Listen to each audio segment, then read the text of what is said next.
ওযুর সময় মেয়েদের মাথার কাপড় সরে গেলে কোনো অসুবিধা হবে কি? এই প্রশ্ন অনেক মা বোনরা করেন।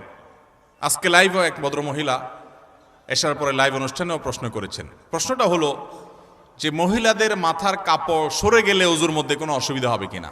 উত্তর হলো ওযুর সময় মাথার কাপড় থাকতে হবে এমন কোনো বাধ্যবাধকতা নাই। পুরো ওযুর সময় যদি মাথার কাপড় না থাকে তাও ওযু হয়ে যাবে। দেখতে হবে যে কোনো গায়রে মাহরাম পুরুষ তাকে দেখছে কিনা। কোনো গায়রে মাহরাম পুরুষ নাই, বাসায় এখানে বাপ ভাই আছেন, স্বামী আছেন, সন্তান আছেন, তাদের সামনে তিনি ওযু করছেন বা অন্য নারীর সামনে ওযু করছেন বা একা একা ওযু করছেন। মাথায় কাপড় যদি টোটাল পুরো ওযুতে একবারও না থাকে তাতে কোনো অসুবিধা।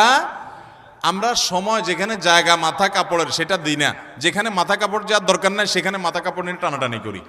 আজানের সময় অনেক মহিলা মনে করে যে ঘরে আছে একা একা কেউ নাই, তারপরও আজান শুরু হয়ে গেছে তাড়াতাড়ি মাথায় কাপড় দেওয়া শুরু করে। আছে না নাই? এখানে মাথা কাপড় দেওয়া জরুরি না তো। যদি কোনো গায়রে মাহরাম পুরুষ থাকে তখন আজান না হলেও মাথায় কাপড় দিতেন। আর যদি কোনো গায়রে মাহরাম পুরুষ না থাকে সেখানে আপনার জন্য মাথা কাপড় দেওয়া জরুরি। আপনি রিল্যাক্সে থাকতে পারেন, মাথা কাপড় দিতেও পারেন, নিচেও থাকতে পারে। এখন কথা হলো ওযু। ওযু করার সময় আপনি যখন মুখ ধোবেন একেবারে চুলের গোড়া পর্যন্ত পানি যেতে হবে, এই কানের লতি পর্যন্ত পানি যেতে হবে। তাহলে এই জায়গাগুলোতে পানি পৌঁছানোর জন্য মাথায় কাপড় থাকলে অনেক সময় ভিজে যাবে, এই জন্য সরাই নিয়ে আপনি ভালো করে ধুলেন, অবশ্যই জায়েজ আছে। আবার যখন মাথা মাসা করবেন ভিজে হাত যখন উপর দিয়ে দিবেন অনেক সময় কাপড় ভিজতে পারে, এই জন্য কাপড় সরাই দিয়ে আপনি পুরো মাথা মাসা করলেন, অসুবিধা নেই।